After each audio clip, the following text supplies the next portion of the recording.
Oh my god! Ah, fuck, I'm already fucking up. Face. Oh god.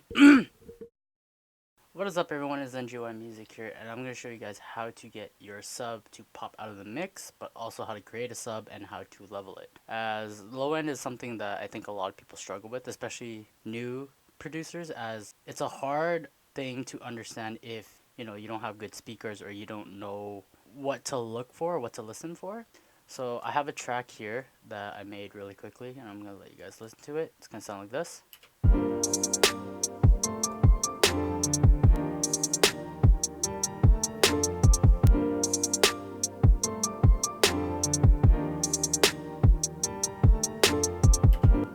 So when we take a look at the spectrum analyzer, you can tell that there is some bass in the low frequencies.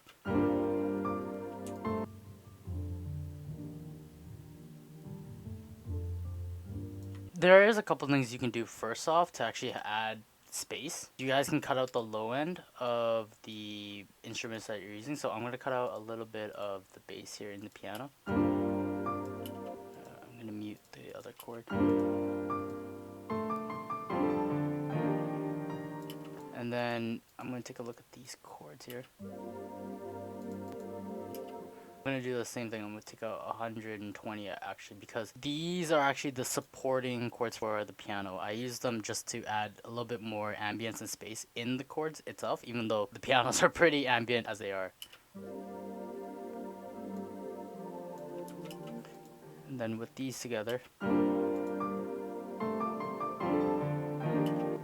yeah, so you just make it a little bit of space. Now, for a lot of tracks that are like melodic and ambient, I like to just use sometimes just a sub to help give some low end to the track. So I'm going to show you guys how to make a sub out of 3x oscillator, Sylenth, and then Serum, as everyone probably has Serum. But if you don't, then that's why I'm going to show you guys how to make a sub in 3x oscillator. So the first thing is that you want to get the root notes of the chords and then go over to your sub and then paste it in. I already pasted it in and then transpose it to the octave I want to. You want to find the octave that it sounds good at, because sometimes when you copy and paste, it's not going to sound right. One thing that I'm going to do first is actually I'm going to turn off all the other oscillators and just use this one. Okay, so that's really loud. So what I'm going to do is I'm going to transpose it down one octave on the plugin itself and see if it sounds right. I think we can go a little bit lower. Yeah, there you go. If you're wearing headphones or you have really moderately good speakers, you can tell that there's a lot of oomph in the low end.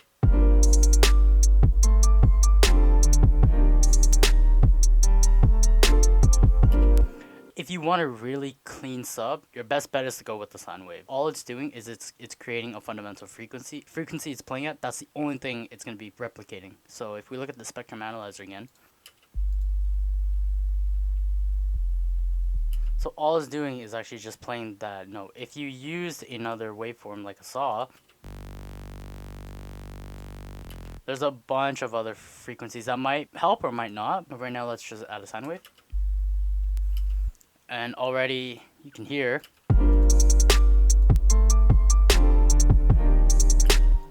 Now the next thing that I'm going to go over is adding another sub on top. In this one, I'm going to increase the second oscillator by another octave. And I'm going to blend it in.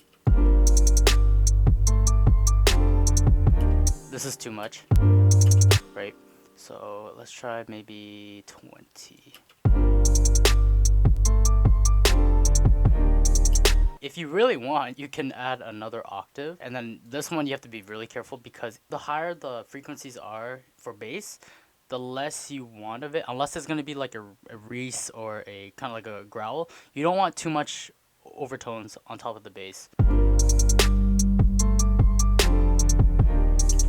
So why would you want to add another layer? Well, if you think about it, people listen onto commercial speakers or on their headphones. Those speakers won't be able to replicate anything under a certain frequency well. So you want to add more overtones or frequencies above sub so then they can hear it. And so obviously adding a little bit of that can help. So I'm adding just another layer on top, but let's say we go to Sylenth. So what I'm going to do is I'm going to go into Sylenth and actually transpose this down 2 octaves. So obviously, like I said earlier, a saw is going to have a lot of harmonics, so I'm going to choose a sine wave.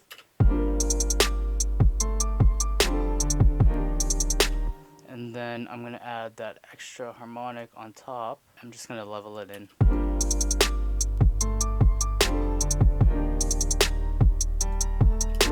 And then, like how I did earlier, I'm going to add another one.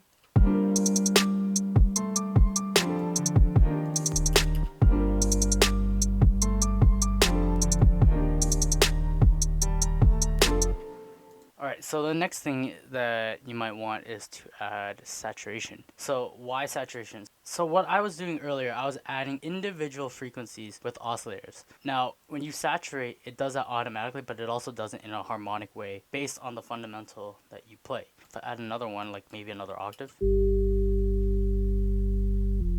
right, it's not enough. If I add distortion and I set it to an amount that's acceptable,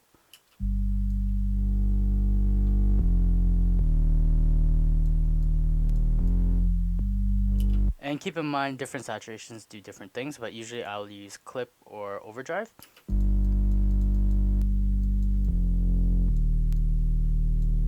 So if we play that now,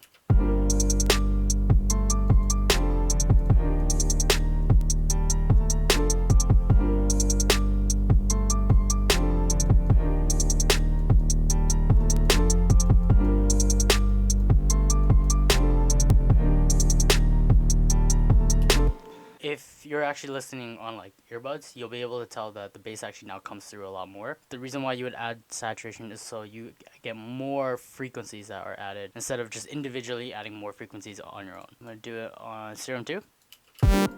So obviously it sounds like ass. So I'm going to choose a sine wave.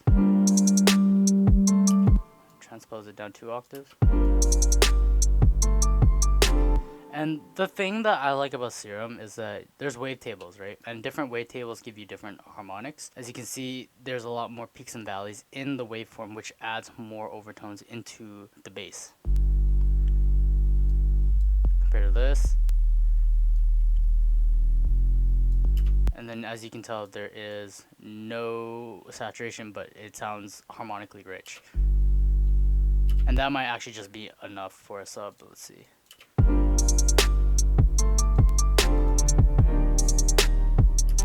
And then if we wanted, you can add distortion. And the thing is with Serum is that there's a lot more distortion options, but mainly soft clip, tube, hard clip for a sub bass actually would work the best. Unless it's an EDM track, then you would use different types of distortions with noise, which is going to be the next thing I'm going to get into.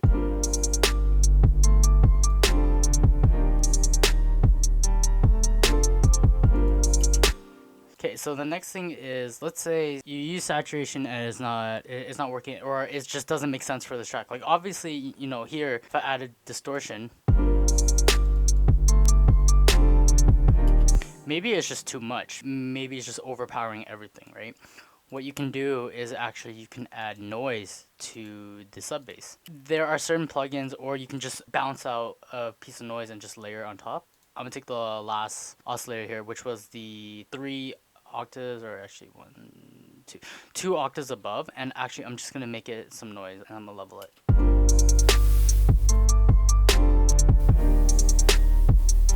So obviously it's a little too much, so what I'm gonna do is actually I'm going to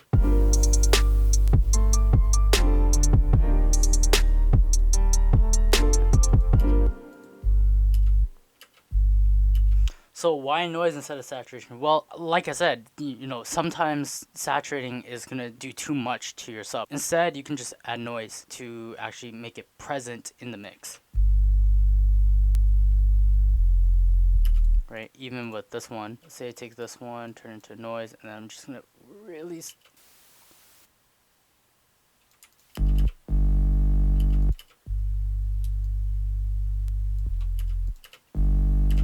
This is the thing though, you can add noise and saturation. What's going to happen is that it's going to saturate the white noise. It's going to help bring it out in the mix.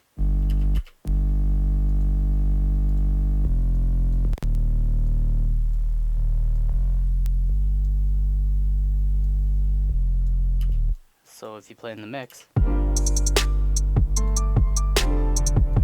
compared to that, that's a little too much.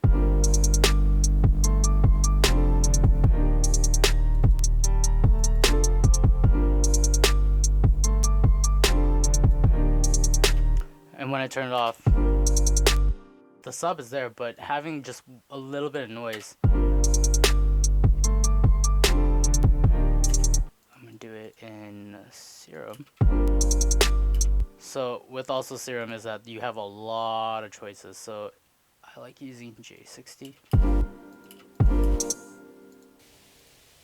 And then you can actually set the pitch of white noise, which is weird because white noise doesn't really have a pitch.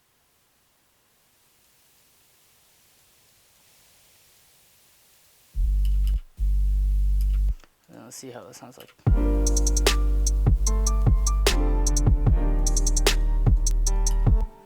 And then if we add distortion, which might be too much.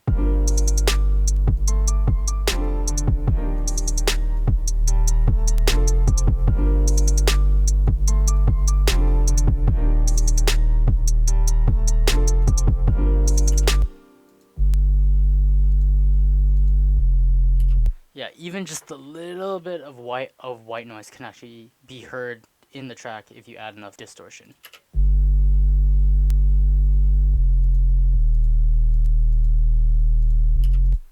Alright, so the next tip I'm going to give you is that layering is also just as important as saturating and doing all these things. As even though you saturate and you add noise, it still might not be enough. So if you take a listen now,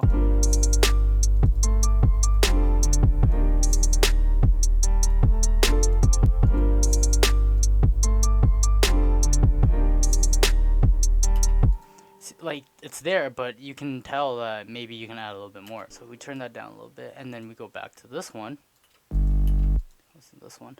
I'm going to show you the most basic way of adding another top layer with your sub. The main one a lot of people use, and the one that I use a lot of the time, is a respace. It's very simple. You just say 8 voices and you detune it. Turn down. And then you would low pass it to cut out the high end a little bit. And then just playing with that. And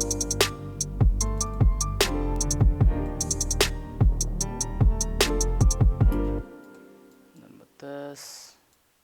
And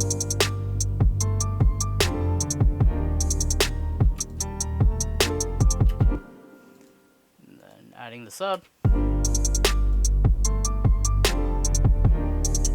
Now, if you listen to it, obviously there is way too much sub bass. So what I'm going to do is actually, I'm going to cut out a little bit of the bass in the Reese. This is a crucial part. A lot of the times, it's a debate whether, 80 hertz below a sub or 100 hertz and below a sub. But what I like to do is actually just cut out until I hear a little bit of low end, but maybe around 100 or 120.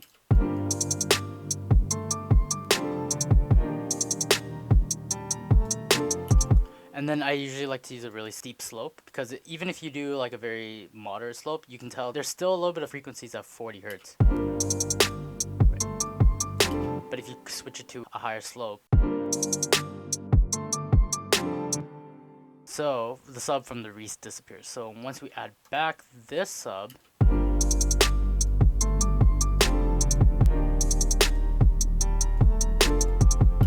it fills out the track really well. If I mute it,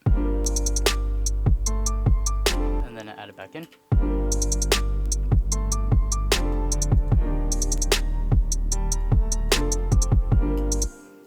And yeah, there you go. The most easiest way to make a Reese, just take a saw and detune it, and if you want, you can add more. You can, instead of adding a sine, you can add a saw.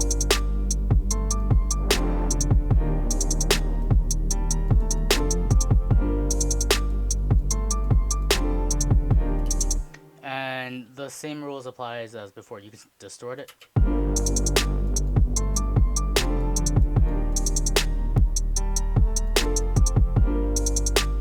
You can add noise. I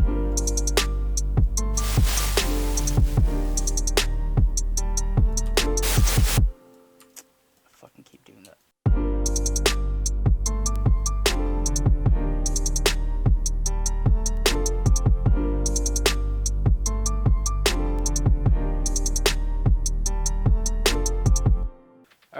And now the last thing I'm going to go over is sidechaining, because although you got all your sub and your bass sounding correct in the mix itself, if your kick and your bass play at the same time, it's going to cause a shit ton of issues. It's going to peak and then it's going to sound really woofy in the low end. So what I have here is I just have a sidechain track, and then it's actually one of the stock sounds you get when you get FL. And then what I'm doing here is I'm just muting the output. I'm just sidechaining it. So no matter what I do, you can see that it's still outputting a signal, but it's just not going to the master track, because if I put it on the master track, you'll be able to hear it. This is what is called a ghost kick. And when you use a ghost kick, it doesn't interfere with other parts of the mix, because if you use your kick and snare, sometimes your snare just might have too much like reverb. So if I increase the reverb, right, that decay time is going to affect the sidechain. All I'm doing is I'm going to copy the MIDI from the kick to the sidechain. And then I'll take also the snare MIDI and I'm going to add it to the sidechain. Copy this over. And then all I'm doing when I'm sidechaining is I actually have my input bus, which is what everything goes to aside from the drums. They get split into two bands, the low and highs. So I can take a listen to the low end. And then when you use FL limiter, you can actually choose the sidechain. So right now I have the drums, but I'm going to actually choose the sidechain bus. And then I'm just going to set it to taste.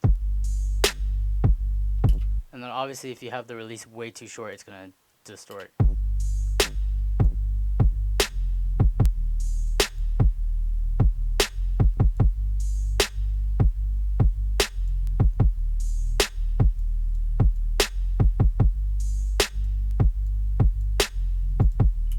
And then listen to the high end.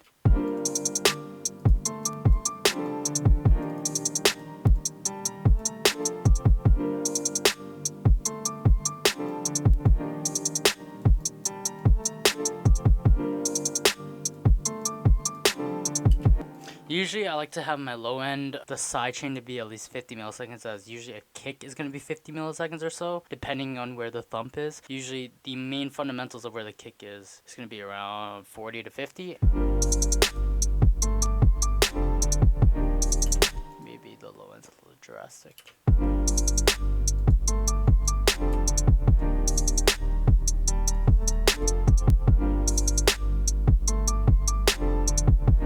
And as you can tell with the sidechain, there's a lot more room now for the kick to come through.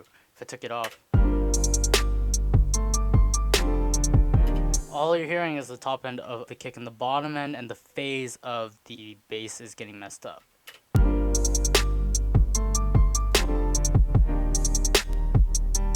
And now you can hear the low end of the kick. So yeah, those are just my few cents on low end and like sub bass and bass in general. But I mean, it's up to your own taste. I mean, you don't always have to add a respace. I mean, even without this respace, it still sounds fine, but you can add more to it. Yeah, hopefully you like the video. See you in the next one. Yes? You want to go? No? No, you don't want it? Don't you want to go? So this is going to sound like shit. Oh my god, what am I saying?